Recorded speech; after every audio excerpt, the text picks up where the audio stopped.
नमस्ते।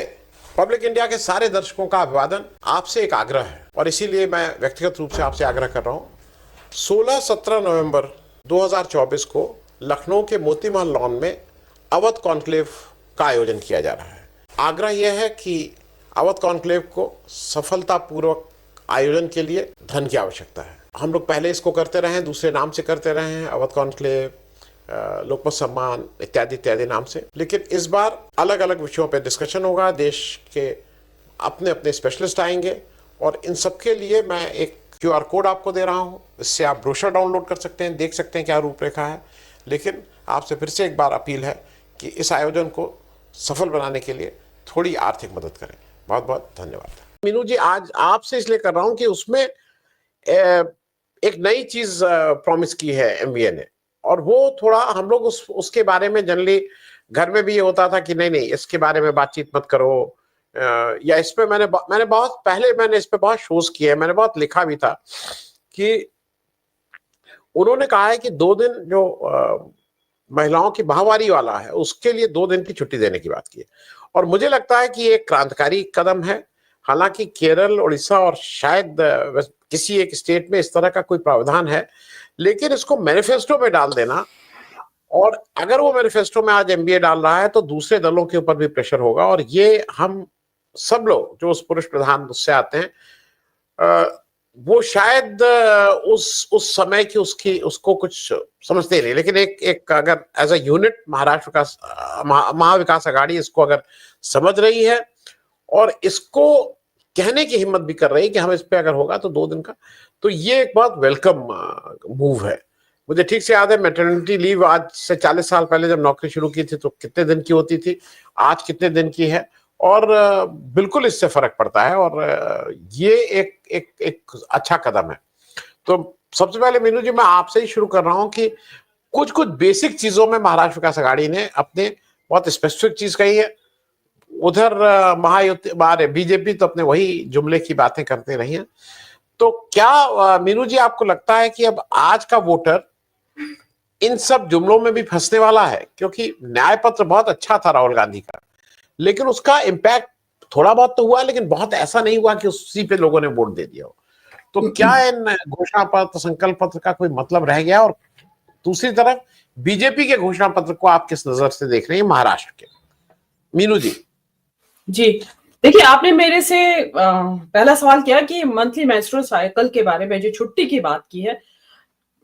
मैं मानती हूँ कि ठीक है, एक अच्छा कदम है। बहुत क्योंकि जो महिलाएं हैं वो जानती हैं कि बहुत सारी महिलाओं को बहुत ज्यादा पेन से गुजरना पड़ता है इस दौरान में। ये यहाँ तक तो मैं इस चीज से एग्री करती हूँ। लेकिन इसके साथ जो आगे जो होगा इसमें, इस क्योंकि आपने इसको मैटरनिटी लीव के साथ कंपेयर किया है, तो मैटरनिटी लीव देखिए, या तो आजकल एक ही बच्चा पैदा होता है या 2 हो जाते हैं, वो भी गैप के साथ होते हैं, तो once in a blue moon घटना होती है वो।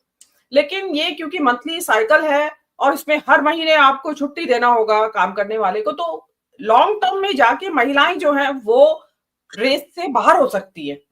बहुत सारे ऐसे छोटे छोटे जॉब्स हैं जिसमें कि ये हो जाएगा कि भाई ये तो 2 महीने हर महीने घर पे बैठी रहेगी। एक तो कभी मेंस्ट्रुअल साइकिल की वजह से और बाकी की छुट्टियां हैं, तो हमें काम के जो घंटे हैं उनका नुकसान होगा। ये चाहे कोई भी पार्टी का हो, मैं उसके मूव की, मैं एक महिला के नाते लॉन्ग टर्म इम्पैक्ट की इसकी बात कर रही हूँ। बाकी की चीजों को समझते हुए मैं कह रही हूँ।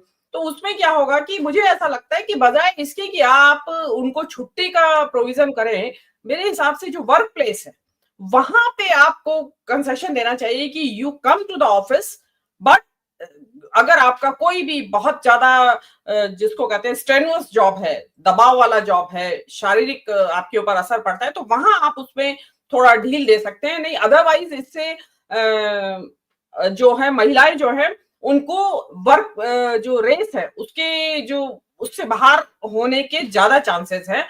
मुंबई में प्रोबेबली, क्योंकि मुंबई एक वर्किंग वुमेन का शहर है, वहां डेफिनेटली इसका असर पड़ सकता है, क्योंकि ट्रेन की बहुत ही त्रासदायी जर्नी करके महिलाओं को पहुंचना पड़ता है अपने ऑफिस।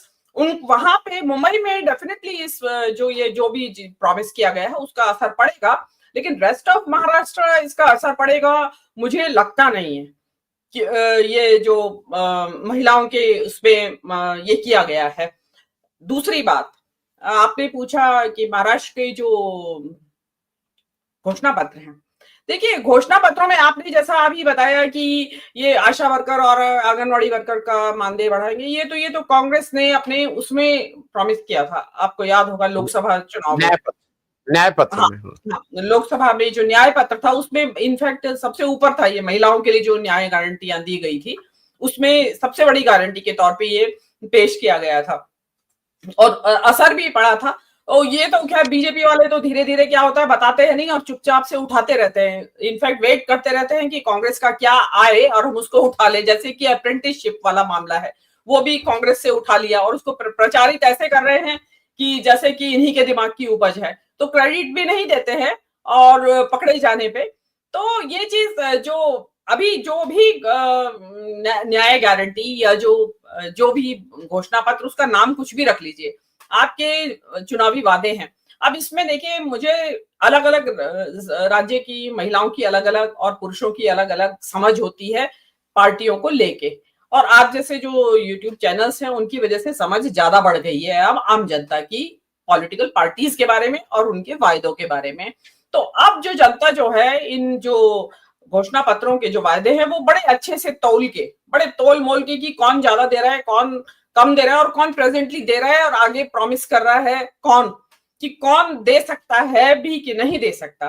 तो वो चीज इस पे मुझे ऐसा लगता है कि उसी बात पे निर्भर करेगी और महाराष्ट्र की जनता मुझे इस मामले में हरियाणा की इवन खासकर महिलाएं का मैं मानती हूं कि ज्यादा जागरूकता के साथ इस पे मतदान करेंगी, क्योंकि जो मैंने लाडली बहन योजना के बारे में बहुत महिलाओं की, सबकी नहीं मैं कह रही हूँ, उनका प्रतिक्रिया क्या देखिए कि भाई इस हाथ से दे रहा है उस हाथ से ले रहा है, कि सिलेंडर में खींच लेते हैं या खेती में गांव की महिला को गया तो भैया खाद में चला जाता है, मतलब उनका इस हाथ से लिया उस हाथ से दिया।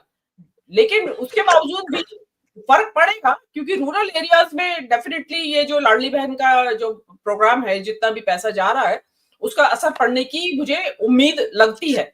मैं बिल्कुल निष्पक्ष एनालिसिस कर रही हूँ, लेकिन शहरी क्षेत्रों में मुझे नहीं लगता कि 1,000-1,500 रुपए के आवत से शहर की महिला को कोई फर्क पड़ने वाला है, क्योंकि शहर की महिलाएं इन जनरल कमाती हैं।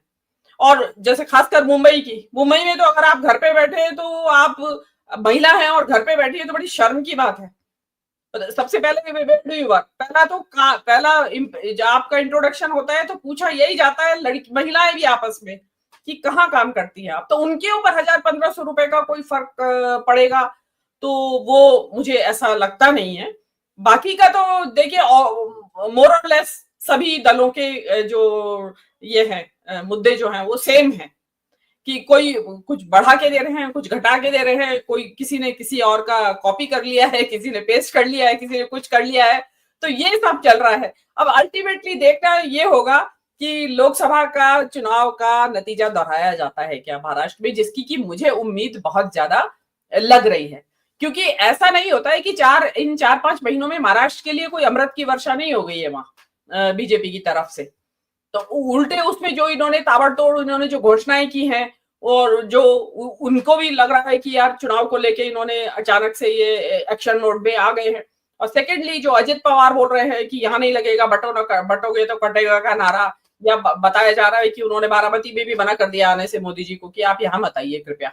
और जो शिंदे साहब है आपने तो दूसरा ग्रहण और लगा दिया पीयूष गोयल का, उससे पहले तो यही हो रहा था, अमित शाह जी ने अभी फडणवीस के बारे में कह दिया था और अभी पीयूष गोयल। और अगर मैं आपकी बात में मुझे बहुत जान नजर आ रही है आनंद जी, क्योंकि ये मोदी जी और शाह जी इसी तरीके से एक गद्दारी के झोले में से निकालना, जैसे कि अचानक से खट्टर साहब आ गए जाटलैंड में कि कहां से आ गए खट्टर साहब, झारखंड में रघुवर दास आ गए, मतलब और इसी तरीके से ये अपना अंदाजा लगा कि भाई ये तो बिजनेस का इलाका है, महाराष्ट्र इंडस्ट्री स्टेट है, तो भाई किसी बनिए को लाओ यहाँ, वो ज्यादा अच्छा है, यहाँ का प्रशासन संभालेगा। अब वो जनता एक्सेप्ट करेगी या नहीं करेगी उससे इनको कोई मतलब नहीं होता। एक बार मैंडेट ले लिया इन्होंने जनता से तो फिर बताते हैं कि भाई हम अपनी मर्जी से करेंगे, तो आपका जो अनुमान है, मुझे नया अनुमान है ये एकदम, तो हो सकता है कि पीयूष गोयल को भी ये प्रमोट अगर जीत जाते हैं तो, जिसकी कि मुझे अभी दूर दूर तक संभावना कोई लग नहीं रही है। रिजल्ट लोकसभा का ही रिपीट होगा, थोड़ा कम या ज्यादा, 2-4 विधानसभा की सीटें उसको कन्वर्ट करेंगे तो करेंगे। घोषणा पत्र का एज सच मुझे नहीं लग रहा है कि बहुत घोषणा पत्र के मद्देनजर बहुत कुछ डिसाइड होगा। जी नमस्ते। पब्लिक इंडिया के सारे दर्शकों का अभिवादन। आपसे एक आग्रह है और इसीलिए मैं व्यक्तिगत रूप से आपसे आग्रह कर रहा हूं। 16-17 नवंबर 2024 को लखनऊ के मोती महल लॉन में अवध कॉन्क्लेव का आयोजन किया जा रहा है। आग्रह यह है कि अवध कॉन्क्लेव को सफलतापूर्वक आयोजन के लिए धन की आवश्यकता है। हम लोग पहले इसको करते रहे हैं, दूसरे नाम से करते रहे हैं, अवध कॉन्क्लेव, लोकमत सम्मान इत्यादि इत्यादि नाम से, लेकिन इस बार अलग अलग विषयों पर डिस्कशन होगा। देश के अपने अपने स्पेशलिस्ट आएंगे और इन सबके लिए मैं एक QR कोड आपको दे रहा हूं। इससे आप ब्रोशर डाउनलोड कर सकते हैं, देख सकते हैं क्या रूपरेखा है। लेकिन आपसे फिर से एक बार अपील है कि इस आयोजन को सफल बनाने के लिए थोड़ी आर्थिक मदद करें। बहुत बहुत धन्यवाद।